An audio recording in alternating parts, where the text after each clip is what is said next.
পবিত্র, তুমি পবিত্র। হাত তুলে নিন যে যেখানে আছেন।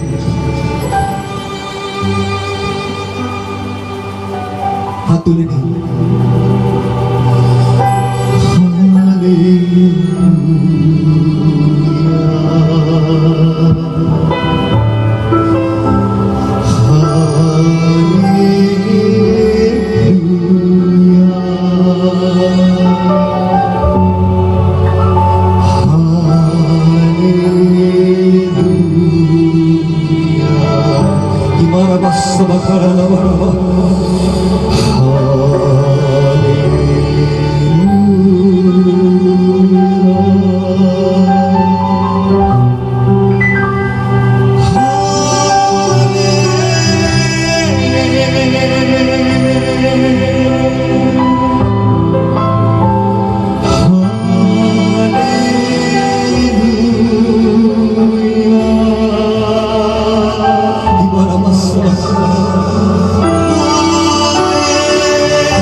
ভেঙে যাক সেসব শিকড়গুলো যেটা ধরে রেখেছে, ভেঙে যাক সেসব রোগগুলো যেটা বেঁধে রেখেছে, ভেঙে যাক সেসব ব্যথাগুলো যেটা মানুষকে চাকরি রেখেছে, খুলে যাক সেসব রাস্তাগুলো যেসব রাস্তা বন্ধ হয়ে পড়ে রয়েছে।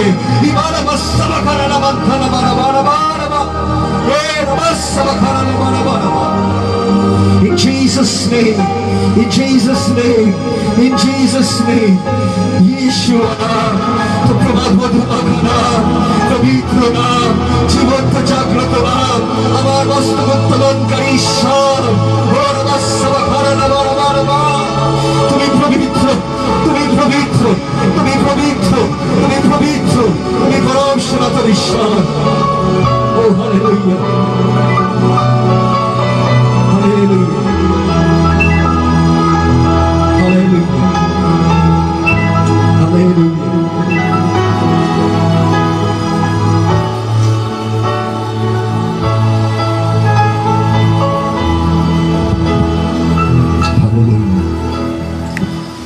প্রভুর আত্মা যখন নেমে আসে তখন বসে থাকা আর যায় না, কোনো না কোনো দিক থেকে সামলানো যায় না, কারণ প্রভুর আত্মা সবসময় আমাদের সাথে সাথে আছে আর তিনি নিজের উপস্থিতি ধরেন, আর আমরা এখানে উপলব্ধি করছি তার আত্মার উপস্থিতি। আজকের বাক্য অ্যাটোনমেন্ট, আজকের বাক্য অ্যাটোনমেন্ট। আপনারা দেখতে পাচ্ছেন অ্যাটোনমেন্ট মানে উদ্ধার, আর এটাকে অনেকজন মানুষরা বুঝে উঠতে পারে না অনেক সময় কি উদ্ধার মানেটা কি মানুষের জীবনে, কারণ অনেকজন এখন পর্যন্ত এই বিশ্বাসে আসতে পারেনি কি তারা পরিত্রাণ পেয়েছে কিনা, তারা আজকের দিনে যদি মৃত্যুর সম্মুখীন হয় তারা স্বর্গরাজ্যে ঢুকবে কিনা। অনেকজনের কাছে এই সন্দেহ, আর এই সন্দেহ থাকাটা খুব ভয়ানক জিনিস, কারণ এই সন্দেহের জন্য হয়তো তুমি স্বর্গরাজ্যে ঢুকতে না পারো। কি যারা সন্দেহ করে কি আমি উদ্ধার পেয়েছি কিনা, আমি প্রভুর সন্তান কিনা, আমি প্রভুতে চলতে পারছি কিনা। আজকের দিনে আমরা অ্যাটোনমেন্ট কি বোঝার চেষ্টা করব, কি অ্যাটোনমেন্ট কি। প্রথম কোটেশনের মধ্যে আমরা যাই, there is no sin or transgression, pain or sorrow which is outside of the healing power of his atonement। বলছে এমন কোনো পাপ নেই, এমন কোনো পাপ নেই, দুঃখ বেদনা নেই যেটা প্রভুর উদ্ধার তোমাকে আরোগ্যতা দিতে পারে না। এমন কোনো জিনিস নেই যেটা থেকে প্রভু তোমায় বের করতে পারে না। সব থেকে প্রথম ওটাকেই বলা হয় অ্যাটনমেন্ট, ওটাকেই বলা হয় উদ্ধার। উদ্ধার মানেই কি প্রভু সর্বশক্তিমান ঈশ্বর, এমন কোনো পরিস্থিতি, এমন কোনো পাপ যেটার মধ্যে থেকে তুমি আছো, ফেসে আছো, যেটার মধ্যে থেকে মনে হচ্ছে কি ইম্পসিবল বেরিয়ে আসা, এমন কোনো জায়গা যেটার মধ্যে থেকে এখন পর্যন্ত তুমি ছুটে ভয় করো, কারণ তুমি জানো তুমি পেরে উঠতে পারবে না, তুমি এই আবেগের সাথে বা এই পাপের সাথে পেরে উঠতে পারছো না, তুমি রীতিমতন লড়ছো, কিন্তু তুমি বারবার হোঁচট খাচ্ছ। আর হোঁচট খেয়ে অনেক সময় মানুষরা নিরাশা হতাশার মধ্যে চলে যায়, কি আমার দ্বারা হবে না, আমি প্রভুতে চলতে পারবো না। অনেকজনের এই চিন্তাধারা আসে। আর আজকের দিনে এই অ্যাটনমেন্ট ব্যাপারটাকে বাক্যর মধ্যে থেকে অনেকজন এটাকে চ্যালেঞ্জও করে, এটাকে অনেকজন আঙ্গুল তোলে, আর এটার মধ্যে থেকে বলে কি করে প্রভু, যে সর্বশক্তিমান, যে প্রেমের প্রভু, যে সর্বসময় প্রেম করে, সে একটা বলিদান চায়। বলিদান কেন চায়? ঈশ্বরের বলিদানের কেন প্রয়োজন পড়ে? একটা নিষ্পাপ পশুকে কেন চড়াতে হয়? আজকের দিনে আমরা এইসব বিষয় নিয়ে আলোচনা করবো আর জানার চেষ্টা করব কি why atonement for sin is required. পবিত্র বাক্যের মধ্যে আমরা আসার আগে দ্বিতীয়তে চলে যাই। Quotation, nothing erases the past. There is repentance, there is atonement, there is forgiveness. That is all, but that is enough. প্রভু বাক্যের মধ্যে বলছে কি এমন কিছু নেই যেটা তোমার অতীতকে মুছে দিতে পারে, অতীতকে বদলানো যায় না। যেটা আমরা করে এসেছি, যেভাবে আমাদেরকে মানুষ দেখে এসছে, যেভাবে আমাদের আচরণ মানুষ আজ পর্যন্ত বুঝে এসছে, সেটাকে বদলানো যায় না, পবিত্র বাক্য বলে। কিন্তু বলছে অনুশোচনা আছে পবিত্র আত্মার দ্বারা, তারপরে বলছে উদ্ধার আছে পবিত্র আত্মার দ্বারা, আবার বলছে ক্ষমাও আছে পবিত্র আত্মার দ্বারা। বলছে এটাই যথেষ্ট আমাদের জন্য যেন আমরা স্বর্গরাজ্যে ঢুকতে পারি। আবার আমরা অনেক সময় মনে করি কি আমরা যে অতীতে করে এসেছি কিছু কিছু পাপ এমন রয়েছে যেটা আমরা গোপনীয়, যেটা আমরা আজ পর্যন্ত কারোর সাথে শেয়ার করিনি, কাউকে বলিনি, কাউকে ব্যাখ্যা করিনি। আমাদের নিজের হৃদয়ের মধ্যে, আমাদের মনের মধ্যে কি চলে আমরা অনেক সময় কাউকে বলতে পারি না। তাইতে বাক্যর মধ্যে যখন আমরা দেখছি বলছে অনুশোচনা আছে। প্রভু আজকের দিনে আমাদেরকে অনুশোচনা পবিত্র আত্মার দ্বারা দেয়। তারপরে আবার বলছে উদ্ধার আছে, কি তিনি তোমাকে উদ্ধার করতে পারে সকল রকমের পাপ থেকে। আর তারপরে বলছে ক্ষমা আছে সেই পাপের। পবিত্র বাক্য আরেকবার ঢোকার আগে অ্যাটনমেন্টের উপরে, the beginning of atonement is the sense of its necessity. উদ্ধার একটা মানুষ ততক্ষণ পেতে পারে না যতক্ষণ সে এই জায়গার মধ্যে না আসে যেখানে সে নিজেকে বুঝতে পারে কি আমি পারবো না, কিন্তু আমাকে প্রভু যদি উদ্ধার না করে আমি বেরোতে কখনোই পারবো না, আমার উদ্ধারের প্রয়োজন। এই জিনিসটা জানা খুব প্রয়োজন। অনেক মানুষরা এই জিনিসটাই বুঝতে পারে না কি আমার উদ্ধারের প্রয়োজন। অনেক মানুষরা খ্রিস্টীয় জাতি এমন রয়েছে যারা চার্চের মধ্যে যায় কিন্তু ঈশ্বরের বাক্য শুনতে চায় না। যে বাক্য হলো আত্মিক খাদ্য, তারা কমিউনিয়ন তো গ্রহণ করে কিন্তু তারা পবিত্র আত্মাকে গ্রহণ করতে চায় না। এমনকি কিছু খ্রিস্টান জাতি এমনও রয়েছে যারা পবিত্র আত্মার বিষয় নিন্দা করে। আর সেই পবিত্র আত্মার বিষয় নিন্দা করছে কি পবিত্র আত্মার সবাইতে গিয়ে কি হবে, পবিত্র আত্মার সবাইতে ঢুকে কি হবে, পবিত্র আত্মার সবাই প্রয়োজন নেই। তারা অনেক বড় ভুল করছে, কারণ ঈশ্বর নিজের বাক্যের মধ্যে বলেছে কি সকল পাপের ক্ষমা আছে, কিন্তু পবিত্র আত্মার নিন্দা যারা করে তাদের পাপের ক্ষমা নেই।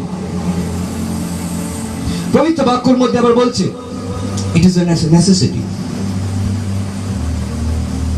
কি তোমাকে জানতে হবে কি আমাকে উদ্ধারের প্রয়োজন। আমি একটা মারাত্মক ভুল করেছি, আমি না জেনে ভুল করেছি। না জেনে যদি কেউ আত্মার ইয়ার্কি ওড়ায়, আত্মা দুঃখিত হয় না। কিন্তু পবিত্র আত্মা দুঃখিত তখন হয় যারা পবিত্র আত্মাকে জেনে পবিত্র আত্মার ইয়ার্কি ওড়ায়। আর পবিত্র আত্মার ইয়ার্কি আমরা কিভাবে ওড়াই? অনেক সময় যে মানুষ আত্মাতে প্রার্থনা করছে বা কাঁদছে বা আত্মাতে নাচ করছে বা হাত তুলে, সে একেবারে মোহিত হয়ে যাচ্ছে প্রভুতে। আর যেখানে কেউ মোহিত হচ্ছে না, সবাই তার দিকে দেখে হাসছে। দাউদের পত্রের মধ্যে যখন আমরা দেখি বাক্যের মধ্যে বলছে দাউদ উইথ অল হিজ মাইট, বলছে পুরো শক্তি। জানেন তো দাউদ একটা যোদ্ধা ছিল যে একবারে হাজার হাজার লোককে বধ করে দিতে পারত, তার কাছে এতটা ক্ষমতা ছিল। ও নিজের পুরো শক্তি লাগিয়ে দিয়েছিল যখন নিয়ম সন্দুক নিয়ে জেরুজালেমের মধ্যে প্রভু ঢুকেছিল। সে নাচতে নাচতে তার উলঙ্গ হয়ে গেছিল। উলঙ্গ হয়ে গিয়ে তার রানী তাকে দেখে লজ্জিত হয়ে গিয়ে বলছিল, তুমি রাজা হয়ে তুমি কি করে করতে পারো?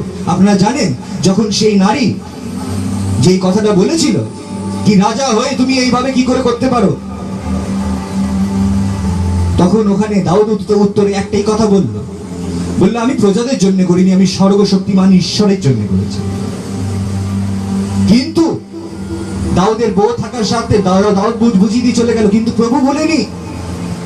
আপনি জানেন কি ওই মহিলার কখনো বাচ্চাই হয়নি। অ্যাবিগেল নাম ছিল তার প্রথম বউয়ের, যার কোনো বাচ্চা হয়নি।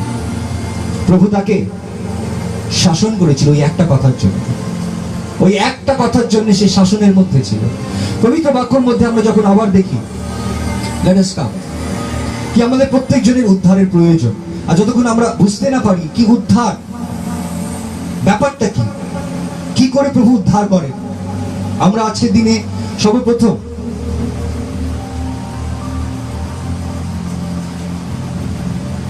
চলে যাব আদি পুস্তক 3 অধ্যায়, the book of Genesis chapter 3. The book of Genesis chapter 3 speaks about the fall of Adam and how sins entered the world, and with sins entered sorrow, entered pain, entered struggles of life. 3 অধ্যায় 10 পদের মধ্যে বলছে,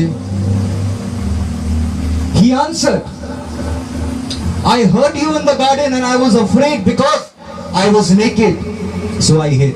দাউদ বলছে, যখন সে প্রথমবার পাপ করলো, ঈশ্বরের বিরুদ্ধে হলো, ঈশ্বরের অবাধ্য হলো, কি যেই ফল খেতে সে মানা করেছিল, সেই ফল সে যখন খেলো, সেই ফল যখন সে খেলো, তখন সে উলঙ্গ হয়ে গিয়ে সে নিজেকে লুকাচ্ছিল। আর সে যখন লুকাচ্ছিল, প্রভু বাক্যের মধ্যে বলল 11 পদে, and he said, who told you that you are naked? বলছে, তোমায় কে বলেছে কি তুমি উলঙ্গ? তোমায় কে বলেছে তুমি উলঙ্গ? ছেড়ে দাও, কিছু করতে। কে বলেছে তোমাকে তুমি উলঙ্গ? পবিত্র বাক্যের মধ্যে আবার, have you eaten from the tree that I have commanded you not to eat from? বলছে, তুমি কি সেই গাছ থেকে ফল খেয়েছো যেই ফল আমি তোমায় মানা করেছিলাম, যেই ফল তোমাকে বলেছিলাম যেই দিন তুমি খাবে তুমি মরিবেই মরিবে। ঈশ্বর যখন আদমকে বলেছিল কি যেই দিন তুমি এই ফল খাবে তুমি মরিবেই মরিবে, তিনি কোনো দৃষ্টান্ত দিয়ে কথা বলেনি, তিনি কোনো অন্য ভাষায় কথা বলেনি, তিনি স্ট্রেট বলেছিলেন। আর তার মিনিং একেবারে সত্য ছিল, কি মরবেই মরবে। ফল যখন যারা খেয়েছিল তারা আত্মাতে মরে গেছিল, আর প্রভু জানতো যেহেতু তারা আত্মাতে মারা গেছিল, দেহেতে মরতে তাদের সময় সীমিত, তাদের সময় আসছে যখন তারা দেহেতে মারা যাবে। তখন প্রভু কি করলেন? তখন বাক্যের মধ্যে বলছে কি তখন প্রথমবার প্রভু তাদের উলঙ্গতা ঢাকার জন্য একটা নিষ্পাপ পশুকে বলিদান দিলেন। একটা নিষ্পাপ পশুকে যখন তিনি বলিদান দিলেন, তার চামড়ার দ্বারা তাদের উলঙ্গতা প্রভু ঢেকেছিলেন। আর যখন তিনি বলি দিচ্ছিলেন, তখন তিনি তাদের পাপের উদ্ধার করেছিলেন। সব থেকে প্রথম পাপের উদ্ধার ওখান থেকে আসে। কি যখন আদম হাওয়া পাপ করলো, তখন সর্বপ্রথম তাদের জন্য বলি দিতে হয়েছিল সেই ঈশ্বরকে, যেন তারা বাঁচে, যেন তারা এই জগতের মধ্যে থাকে। কারণ তিনি ন্যায় বিচারক, তিনি স্বর্গদূতকে ছাড়িনি। দিয়াবল নিজের হৃদয়ের মধ্যে শুধু ভেবেছিল কি আমি ঈশ্বরের মতন হব, তার হৃদয়ের মধ্যে অহংকার এসেছিল। আর প্রভু তাকে উপর থেকে নিচে ফেলে দিয়েছিল, কারণ তিনি ন্যায় বিচারক, তিনি ধার্মিকতার ঈশ্বর। তিনি পাপকে ঘৃণা করে, কিন্তু পাপীকে তিনি প্রেম করে। তিনি পাপকে এতটাই ঘৃণা করে কি সেটা অ্যাটোনমেন্ট অনেক সময় প্রয়োজন পড়ে, যেটাকে আমরা বলি ক্ষতিপূরণ। যে ক্ষতি হয়েছে সেই ক্ষতি পূরণ করতে গেলে কত বড় মাসুল চুকাতে হচ্ছিল ঈশ্বরকে, কি ওর পরিবর্তে, আদমের পরিবর্তে একটা নিষ্পাপ পশুকে তাকে মরতে হয়েছিল, আর তার উলঙ্গতাকে প্রভু ঢেকেছিল। আর সেখান থেকে শুরু হয় পশুর বলিদান। আজকে দিনে অনেকজন বলে কি করে প্রভু পশুর বলিদান দিতে পারে, কি করে প্রভু মানুষের বলিদান চাইতে পারে, কি করে প্রভু আব্রাহামের কাছ থেকে চাইতে পারে। অনেকজন বলে আজকে দিনে খ্রিস্টীয় জাতির উপরে আঙ্গুল তোলে, কিন্তু তারা জানে না কি প্রভু মানুষ জাতিকে কতটা প্রেম করে। মানুষ জাতিকে যখন তিনি সৃষ্টি করেছিলেন, প্রত্যেক পশুকে তাদের হাতের মধ্যে দিয়েছিলেন। আদমকে বলেছিল নাম দাও, এক একজনের নাম দাও। আদমকে প্রভু প্রেম করত, নিজ প্রতিমূর্তিতে নিজ সাদৃশ্যতে তিনি বানিয়েছিলেন। আর যখন তিনি তাকে বানিয়েছিলেন, বানিয়ে যাওয়ার পর সে যখন পাপ করল, তার মৃত্যুর উদ্ধারের জন্য, কি তার জীবনের মধ্যে মৃত্যু আর যেন না আসে, সে তুলে বলিদান দিল। সেখান থেকে শুরু হলো ইসরায়েল জাতির তিথি। যখন মসি এসেছিল আর যখন প্রভু তাদের সাথে সাথে থাকতো, বাক্যর মধ্যে বলছে হারুন রাজা সব থেকে প্রথম, হারুন যে ছিল মসির সাথে, সে সব থেকে প্রথম পুরোহিত ছিল। আর তাকে বলা হয়েছিল কি যখন যখন সে সেই প্রভুর দরবারের মধ্যে ঢুকবে, সে যেন কোনো পশুর রক্ত নিয়ে ঢোকে। আজকে দিনে দেখুন, স্বাধীনতা পেতে গেলে আমাদেরকে রক্ত বাহাতে হয়, মন্দ আছে বলে। মন্দ যদি না থাকতো, বলিদানের প্রয়োজন পড়তো না। আমরা এই জগতের মধ্যে খুব ভালো করে জানি কি আজকের দিনে আমাদেরও ইন্ডিপেন্ডেন্সের জন্য আমরা লড়েছি। ইন্ডিয়াতে কতজন রক্ত বাহিয়েছে। সুভাষ চন্দ্র বোস বলেছে তুমি আমায় রক্ত দাও, আমি তোমায় আজাদি দেব। এর মানেটা কি? কেন রক্ত মানুষের বাহাতে হয় যখনই উদ্ধারের কথা বলা হয়? আমরা অনেক সময় বুঝে উঠতে পারি না এই কথাগুলো। আর প্রভু বাক্যের মধ্যে বলছে কি এটা আগে থেকে আসেনি, বলছে রক্তের মধ্যেই জীবন। 2000 বছর আগে লেবীয় পুস্তকের মধ্যে লেখা ছিল কি রক্তের মধ্যেই জীবন আছে। আর প্রভুর বাক্য আমাদেরকে সচেতন করছে কি যদি ওই পশু না মরে, তুমি ছট করে রোগে না কোনো রকমের ব্যথা বেদনা মারা যাবে, কারণ তুমি পাপ করেছো। আমরা শুধু জানেন তো, আমরা শরীরের মধ্যে সিমটমস গুলো পরে দেখতে পাই, রোগ কিন্তু অনেক আগে ঢুকে যায়। আর যখন প্রথম প্রথম রোগ ঢোকে, তখন প্রথম প্রথম রোগ ধরা পড়ে না। ভাবো শরীরের মধ্যে দেখাও যায় না সেই রোগ, কিন্তু যখন রোগ পুরোপুরি ভাবে শরীরকে জাগড়ে নেয়, আস্তে আস্তে করে শরীরের মধ্যে সিমটমস দেখা যাবে রোগ। এটা আত্মিক বিষয়, এটা জাগতিক বিষয় নয়। আমরা মনে করি কি রোগ একটা জাগতিক বিষয়, কি এর কাছ থেকে ছুঁয়েছি বলে হয়েছে, ওর কাছ থেকে ছুঁয়েছি বলে হয়েছে। এটা মানব জাতির মধ্যে ঢুকে গেছে বলে একটা বাড়ির মধ্যে ঢোকা মানে সব বাড়ির মধ্যে ঢোকা। তাই প্রভু বলছে কি পুরস্কার পাবে যদি তুমি আপন জনকে প্রেম করো যারা তোমায় ভালোবাসে। বেশ্যারাও নিজের বাচ্চাদেরকে ভালোবাসে। পুরস্কার ওর মধ্যে আছে যখন তুমি শত্রুকে প্রেম করবে। তিনি শেখালেন মানুষ জাতিকে কি এক অন্যকে প্রেম করতে, এক অন্যের ক্ষতি না করতে। কারণ এই ক্ষতির মধ্যে যখন একটা ব্যক্তি পাপ করে, পাপের বেতনই মৃত্যু। ভেবে দেখুন কি দিয়াবল একটা ভুল করেছিল, অহংকার, আর তার কপালের মধ্যে লিখিত হয়ে গেছিল কি সে নরকে। তার জন্য কখনো অনুশোচনা ছিল না, কিন্তু মানব জাতির জন্য ঈশ্বর অনুশোচনা রেখেছে। আর এই অনুশোচনা আমাদের মধ্যে এরকম এরকম আসে না। একটা ব্যক্তি উদ্ধারকর্তাকে ততক্ষণ খুঁজবে না যতক্ষণ সে নিজে মনে করে নাকি আমার উদ্ধারের প্রয়োজন। আমি যে জীবনের মধ্যে চলছি, আমি সবকিছু ঠিক করছি, কিন্তু তবুও সবকিছু নষ্ট হয়ে যাচ্ছে। আমি সবকিছু করার চেষ্টা করছি, টাকা লাগিয়ে যাচ্ছি বিজনেসের মধ্যে, কিন্তু বিজনেস ডুবে যাচ্ছে। শরীরের মধ্যে টাকা লাগিয়ে যাচ্ছি, নানান ডক্টর দেখাচ্ছি, কিন্তু ডক্টর কোন রকমের ওষুধ দিয়ে ঠিক হচ্ছে না, কিন্তু অন্যজনরা ঠিক হয়ে বেরিয়ে যাচ্ছে। আগে ইসরায়েল জাতিরা কি করত? মসির সবাই থেকে বলা হয়েছিল কি নিজের পরিবারের জন্য একটা করে বলিদান মানুষকে দিতে হয়। একটা মানুষের জন্য একটা বলিদান পাপের। যদি না দাও, তোমার বয়স এরকমই কেটে ছেটে বাদ হয়ে যাবে। তাই তো আজকে দেখতে পারো যারা খ্রিস্টের সাথে নেই, কতজনের বাচ্চা 8 বছর ক্যান্সার হয়ে গেছে, না সিগারেট খেত,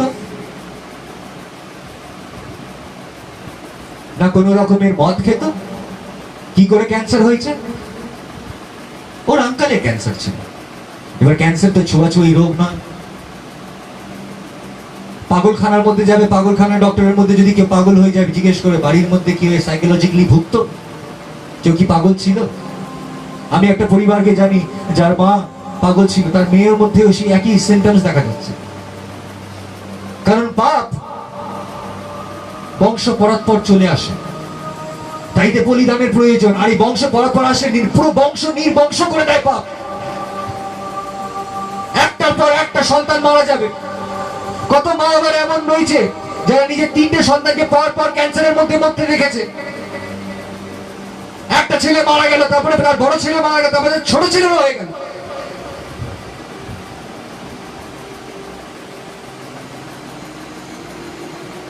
পাপের উদ্ধার করতে গেলে রক্তের প্রয়োজন। কারণ পাপ যে করেছে সেও রক্ত মাংস, আর সেই রক্তের পরিবর্তে একটাকে মরতে হয়। তাই তো ইসরায়েল জাতিরা কি করতো, মন্দিরের মধ্যে যখন তারা পশু নিয়ে যেত মেষ চড়াতে, আর মেষ চড়িয়ে তখন ওখানকার পুরোহিত মেষের উপরে হাত রাখতো, আর যে পাপ করেছে তার উপরে হাত রাখতো আর প্রার্থনা করত। আর সেই প্রার্থনাটা ছিল যেন এর পাপ এই পশুর উপরে চলে আসে, আর তারপরে সেই পশুটাকে তারা জবা করত যেন সে উদ্ধার পায়। অনেকজন এই জিনিসটাকে বুঝে উঠতে পারবে না, কিন্তু বুঝবে যখন সব জায়গা থেকে দরজা বন্ধ, দেখবে কি তুমি এত পড়াশোনা করে বসেও সুযোগ পাচ্ছ না, আর যে পড়াশোনা করেনি সেই সুযোগটা বেরিয়ে চলে যাচ্ছে। তুমি দেখবে তখন তুমি বুঝতে পারবে কি কিছু একটা গড়বড় আছে। গর্বটা কোথায় আছে খুঁজে পাবে না, কিন্তু একমাত্র পবিত্র বাক্যের মধ্যে বলছে আজ পর্যন্ত আমাদের মুসলিম ভাইরা তারা করে আসছে, তারা বকরিদ মানায়, তারা বলিদান দিয়ে আসছে।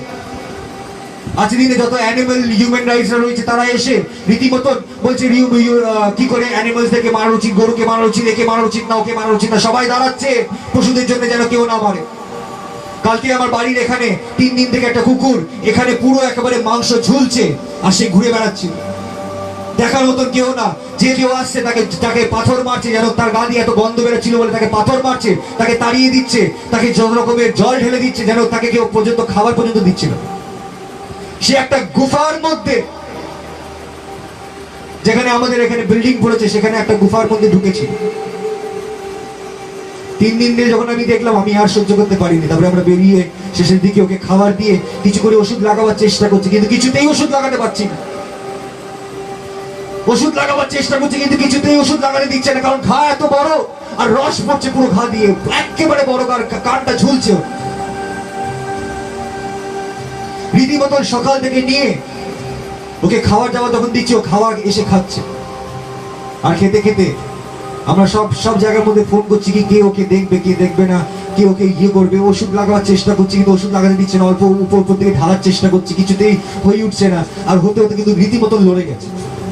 কুকুরটা আসছিল না কিন্তু রীতিমতন লড়ে গেছে, যুদ্ধ লড়ে গেছি ওটার সাথে। এমনও সবাই বলছে এই হাত দিস না, কামড়ে দেবে, কারণ ওর ব্যথা রয়েছে, ওখানে হাত দিলে কামড়ে দেবে। কিন্তু তবুও আমি ওই জায়গার মধ্যে ছাড়িনি না। লাস্টে দেখছি কুকুরটাকে খুঁজে পাওয়া যাচ্ছে না ওই গুফার মধ্যে, যখন ওই লোকেরা এসছে তাকে তোলার জন্য। খুঁজতে খুঁজতে দেখছি রাস্তার মধ্যে ঘুরে বেড়াচ্ছে। রাস্তার মধ্যে ওকে কোলের মধ্যে আমি তুললাম, তুলে নিয়ে সেখানে নিয়ে এসে ওকে বন্ধ করে পুরো রাত রাখলাম। ওর অপেক্ষা করছিলাম কি কখনো সকালে আসবে। রাত্রেবেলা ওকে ওষুধ লাগালাম, ওকে ওষুধ খাইয়ে দিলাম, আর এখন সকালবেলা ওকে কুকুর নিয়ে গেছে ট্রিটমেন্টের জন্য। আমরা অনেক সময় যখন প্রভু উদ্ধার করতে চাই আমরা শুনতে চাই না, আমরা যেতে চাই না, আমরা পালাতে চাই, আমরা ঢুকে যাই সেই গুফার মধ্যে, আটকে যাই। আজকে দিনে 2000 বছর আগে কৃষ্ণ আমাদের জন্য বলিদান দিয়ে দিয়েছে বলে আমাদের বলিদানের প্রয়োজন নেই, কিন্তু খ্রিস্টের চরণে আসার প্রয়োজন, যেখানে আমরা সকল পাপের ক্ষমা পাই, সকল অভিশাপ আমাদের মাথা থেকে মিটে যায়, বংশ পরম্পর যেসব অভিশাপ আমাদের পরিবারে নেমে এসছে দূরে চলে যায়, যেসব শয়তান আমাদের পরিবারের মধ্যে কাজ করছে দূরে চলে যায়, কারণ আমরা খ্রিস্টের সেই বলিদানের সামনে এসেছি, the ultimate sacrifice which has been given.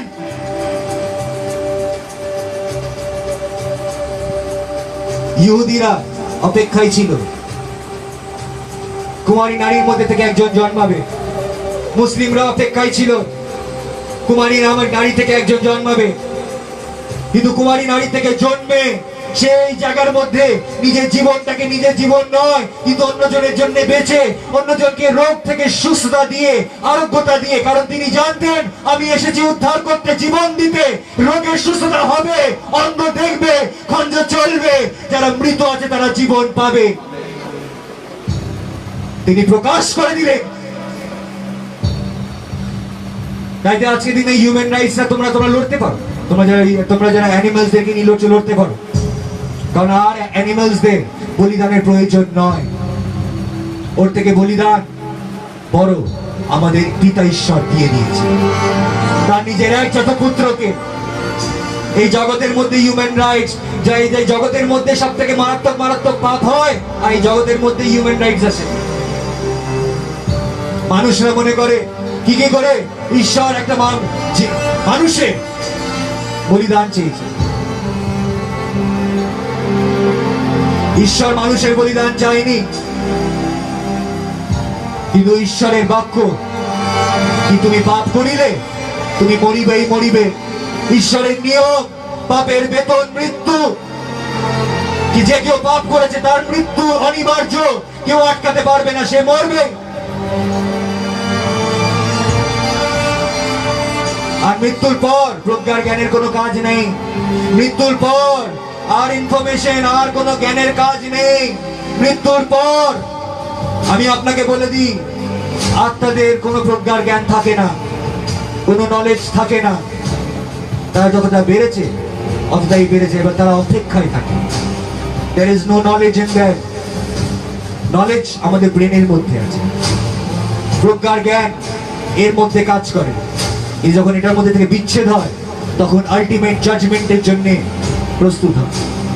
এই যে প্রভুর বাক্যর মধ্যে রোমিও 8 অধ্যায়ের মধ্যে বলছে, 7 অধ্যায় পদের মধ্যে আমরা আসি, কি কেন খ্রিস্টকে, কেন একটা মানুষকে, যে ঈশ্বর দেহ ধারণ করে মানুষ রূপে তাকে মরতে হয়েছে। কোন মানুষ পাপীদের জন্য জীবন দিতে চায়নি, স্বর্গ এবং মর্ত্যের মধ্যে খুঁজে পাওয়া যায়নি কি কে দেবে, কে পাপীদেরকে উদ্ধার করবে।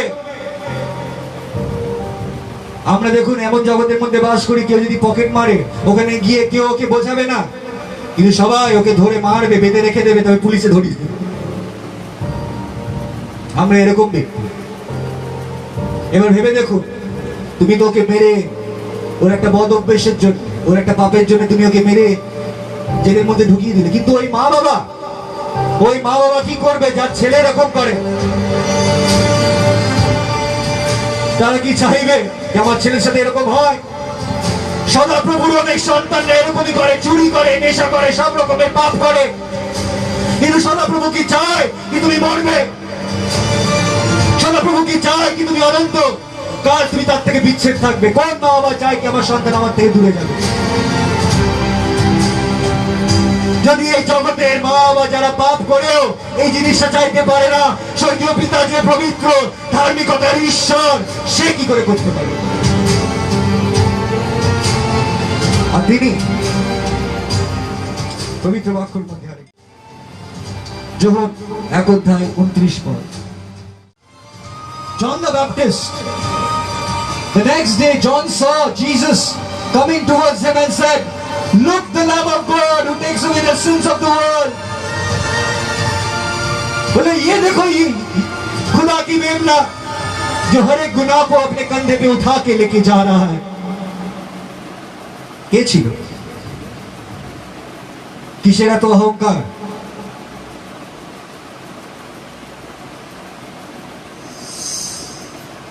কিসের এত রকমের জলাজলি, কিসের এত রকমের রেষারেষি, যখন তোমার ঈশ্বর তোমার পাপ তুলে তোমাকে না বলে, তোমাকে না জানিয়ে 2000 বছর আগে মূল্য চুকিয়ে দিয়ে পবিত্র আত্মাকে রেখে দিয়েছে, যেন পুরুষে পুরুষে মানুষ জানতে পারে কি তিনি মানব জাতির জন্য, সকল মানব জাতির জন্য, যারা নিয়েছে, যারা মরে গেছে, প্রত্যেক জনের জন্য তিনি পবিত্র আত্মা পাঠিয়েছে, যেন তারা সবাই জানতে পারে কি পিতা যখন 3:16 মধ্যে কি করেছে।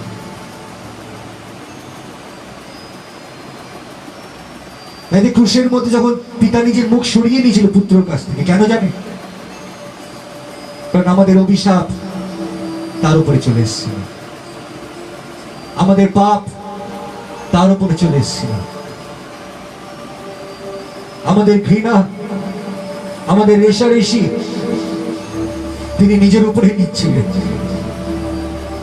আমাদের নোংরামি, আমাদের নষ্টামি তিনি নিজের উপরে নিচ্ছিলেন, আমাদের নোংরা নোংরা ভিডিও দেখা, নোংরা নোংরা পাপের মধ্যে চলা, ধোঁকা দেওয়া, বিশ্বাস ভাঙা, মিথ্যা কথা বলা তিনি নিজের উপরে নিচ্ছিলেন। পিতা মুখ সরিয়ে নিয়েছিল, তিনি এমন পাপীর মৃত্যু পেয়েছিলেন। পিতা জানেন তো, পাপীদেরকে অনেক সময় আমাদের এই মন্দ জগতের মধ্যে যে মারাত্মক পাপ করেছে, রেপে, ফাঁসির সময় তাকেও জিজ্ঞেস করা হয় কি শেষ ইচ্ছা কি। সে পেয়েছিল নিজের শেষ ইচ্ছা, কিন্তু ঈশ্বর চেয়েছিল জল। বলেছিল আমি বিপাসিত, কিন্তু তার পাপ, আমাদের পাপ এতই ছিল কি তাকে জল দেওয়ার মতো কেউ ছিল না। তিনি এমন পাপের মৃত্যু ধারণ করে তিনি মৃত্যুবরণ করছিলেন এমন পাপীদের জন্য। এই জগতের পাপ এতই ছিল কি তাকে ভিনেগার দেওয়া হয়েছিল, সিরকা, তিতো মিষ্টিত জল।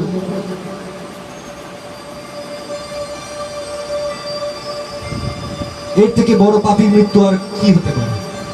একটা পবিত্র ঈশ্বর একটা সব থেকে পাপীর মৃত্যু মরছিলেন, যেন আমাদের মতো বদমাত বদমাস পাপীদেরকে তিনি উদ্ধার করতে পারেন। এই চেতনা জাগা, এই চেতনা জাগা।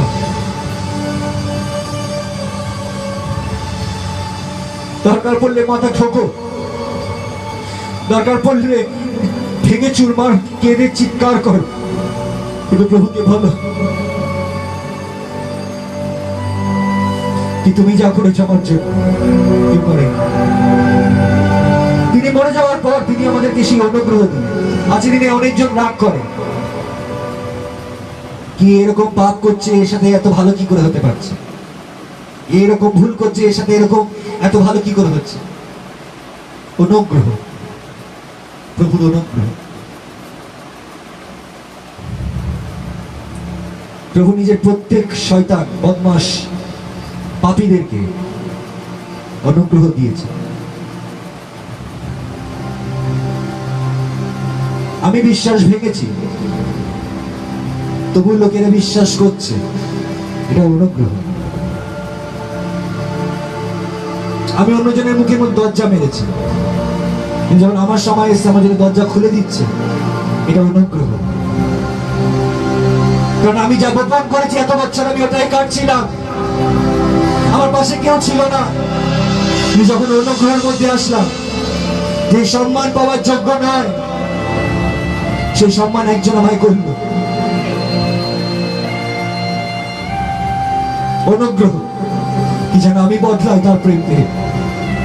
আমি পাপের পর পাপ পড়ে গেলাম, তিনি অনুগ্রহ পর অনুগ্রহ দিয়ে গেলেন, কারণ তিনি নিজের উপরে নিলেন।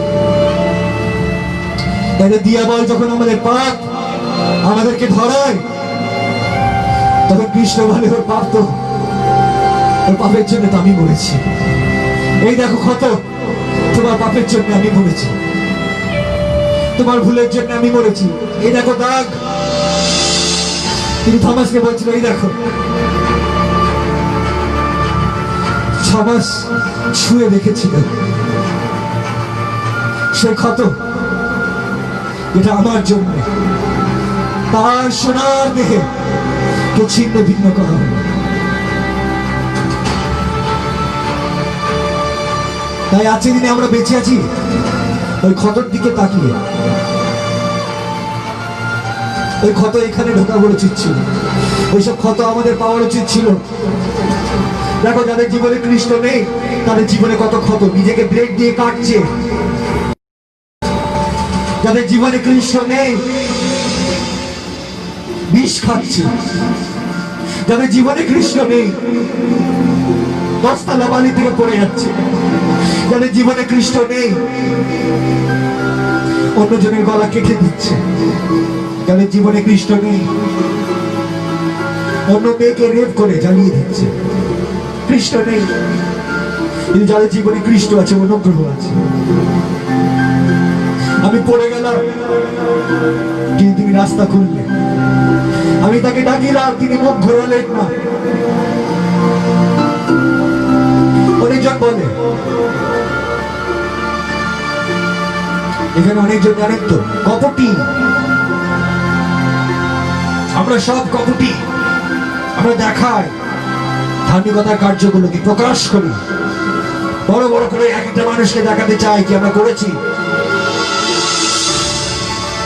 একটাও কাজের মধ্যে যদি প্রশংসা না পাই, ওই কাজই করি না, ওই জায়গাতে যায় না যেখানে আমাদেরকে মানুষ ভালো বলে না। সেলফ ইন্ডালজেন্স, আমি আমি আমি।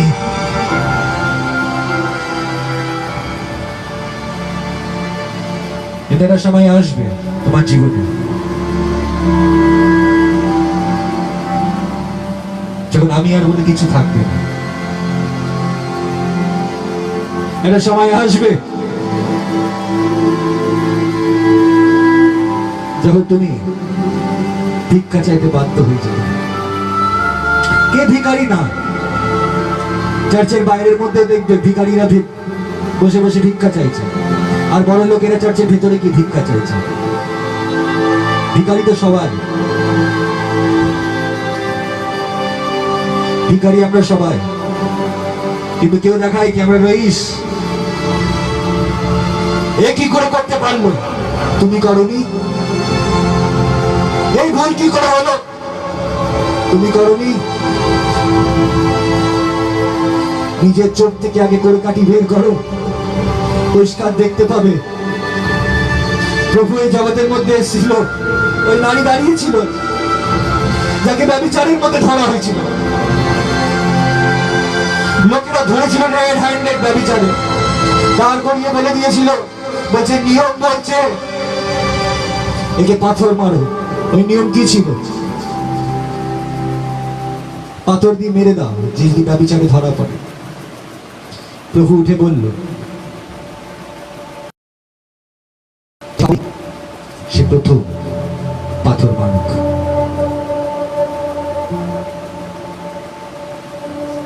ততক্ষণ একটা মানুষ উদ্ধার পায় না যতক্ষণ সে নিজেকে নম্র না করে সে আমি পাপী। আর নম্রতা কি জানে? যে নিজেই পাপী সে অন্যজনের ভুল ধরাতে আর চায় না, সে অন্যজনের আর বিচার করে না, সে নিজেকে দেখতে শুরু করে। যেই দিন তোমার মধ্যে ওই চেতনা জাগবে সেদিন তুমি অন্যজনের ভুল আর দেখতে পাবে না, কারণ তুমি নিজের ভিতরে ছেকে নিয়েছো। যারা নিজের ভিতরে ছেকে না তারা অন্যজনের বিচার করতে পারে না, কারণ এই ভিতরে কামনা, বাসনা, লোভ, হিংসা, জলাজলি, রেশারেশি, নোংরামি, নষ্টামি ভরা। যে আচরণ গঠন হয়ে গেছে, পবিত্র আত্মা আসলে আমরা বুঝতে পারি আমাদের আচরণ কতটা খারাপ, কিন্তু বদলাতে পারছি না। কেন বদলাতে পারছি না?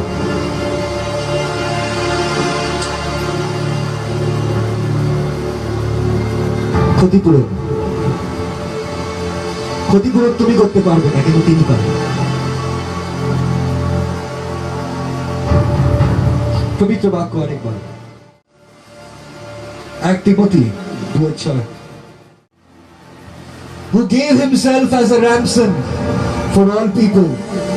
This has now been witnessed to at a proper time.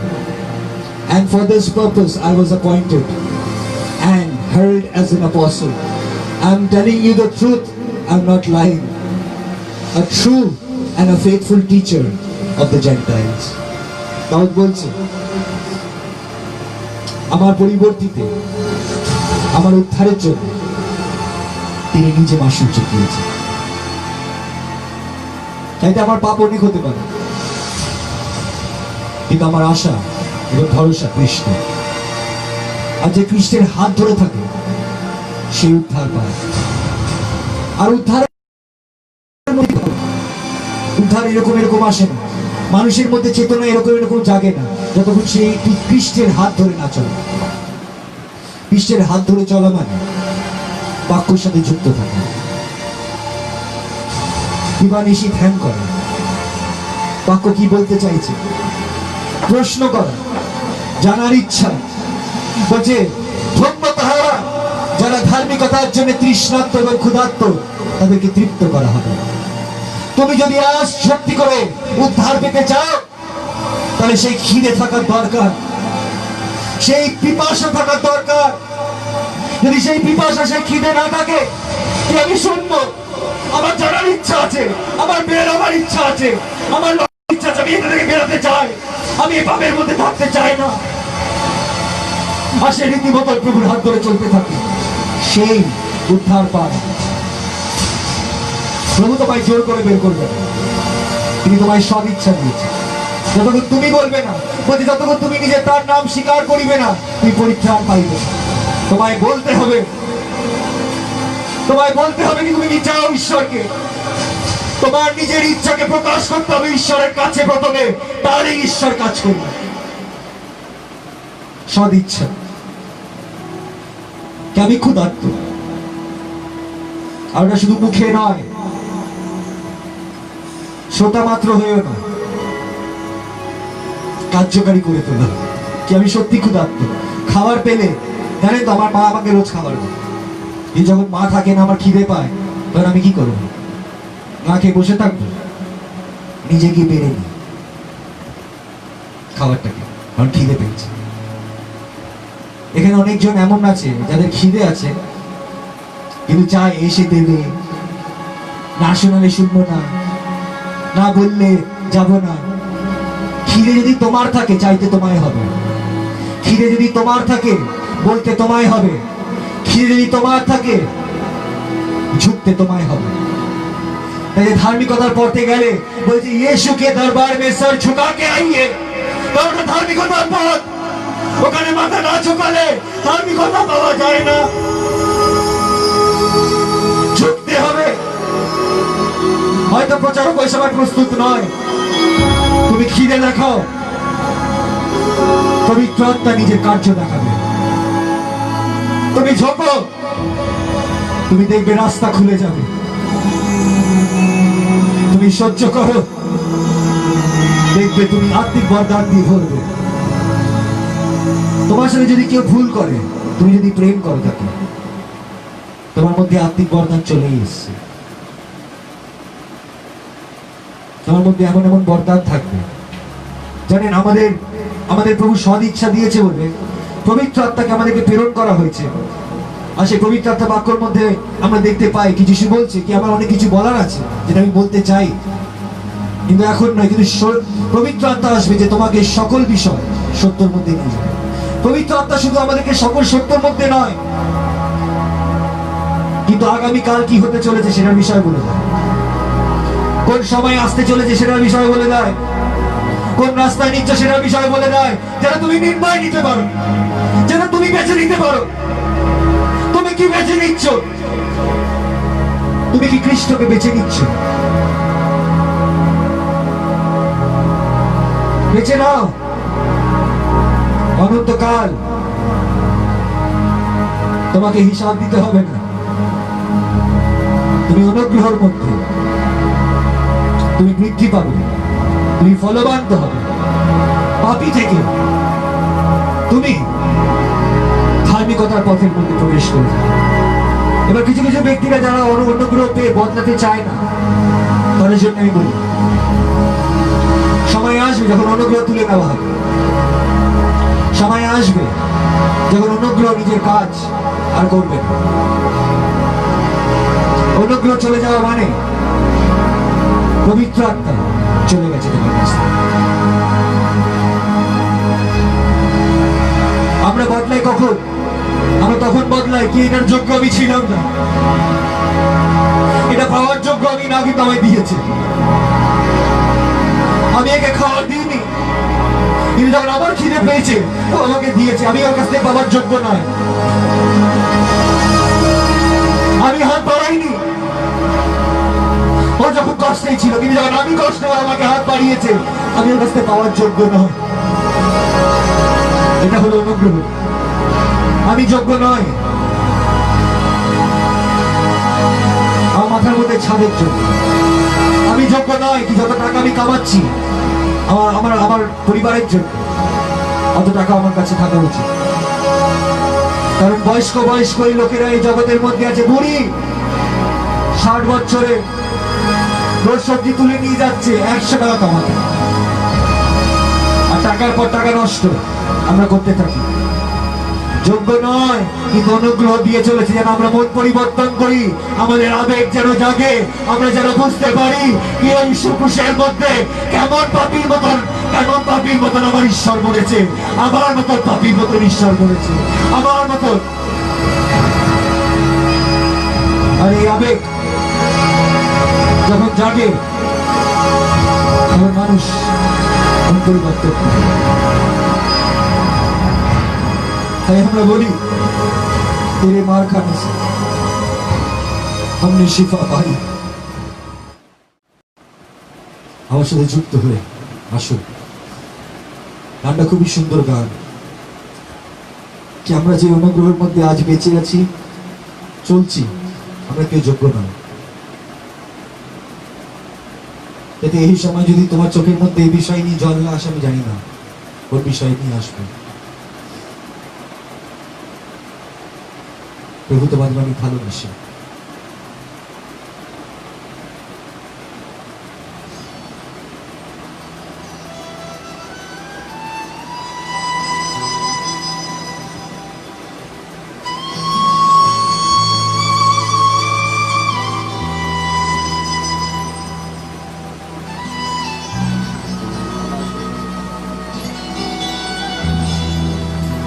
तेरे मार खाने से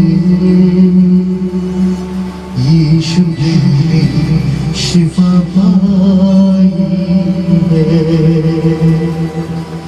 तेरे खून बहाने से मिली मुझको रिहाई है।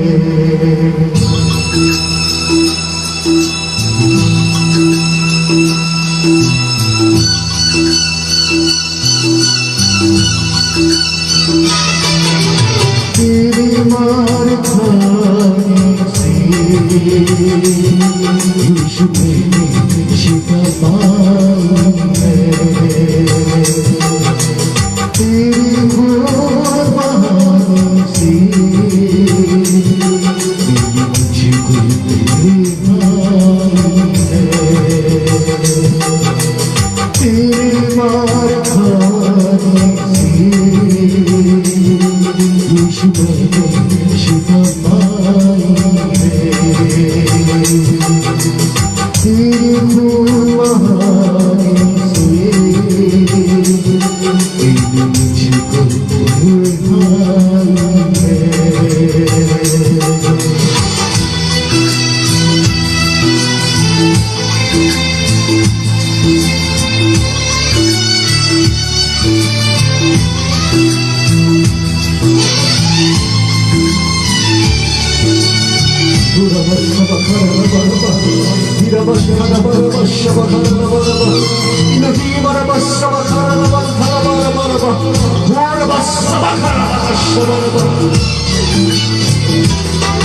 कोई चारा तुझसा नहीं,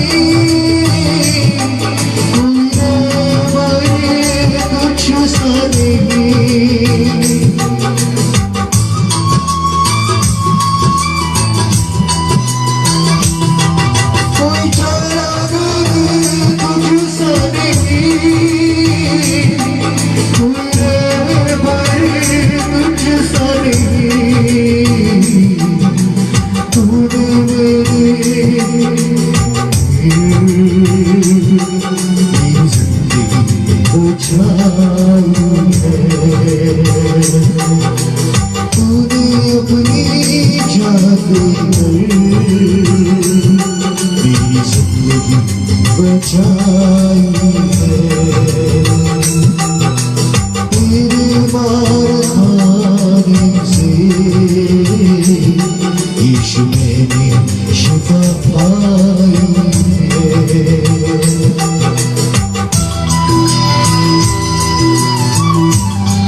আহা দয়া কি করলে তোমাদের জন্য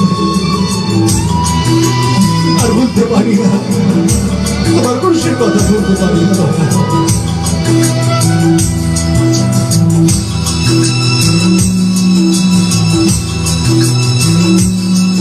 এবার সূচিকৃত করলো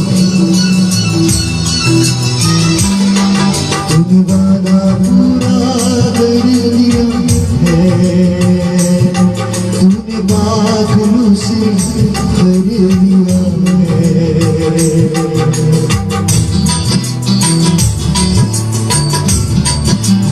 तूने वादा पूरा कर दिया है तूने बादलों से भर दिया है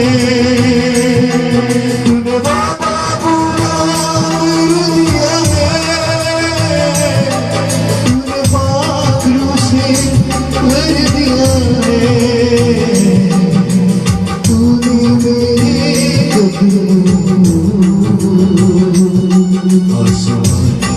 राह दिखाई है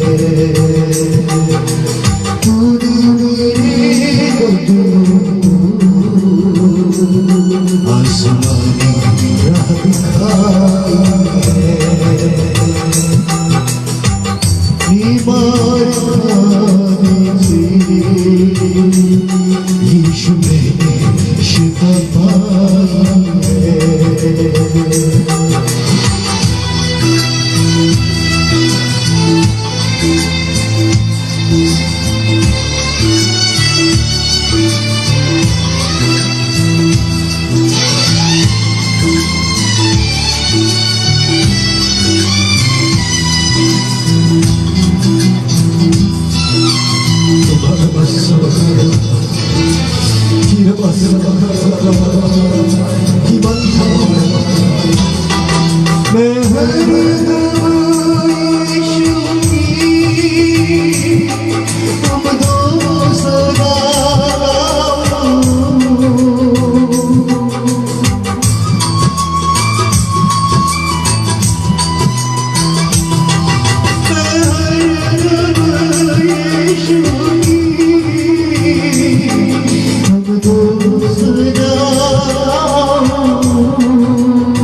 अपनी खुशी बसाई है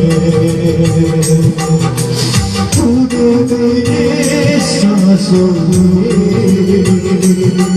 अपनी खुशी बसाई है तेरी मार खाने से यीशु मैंने शिफा पाई है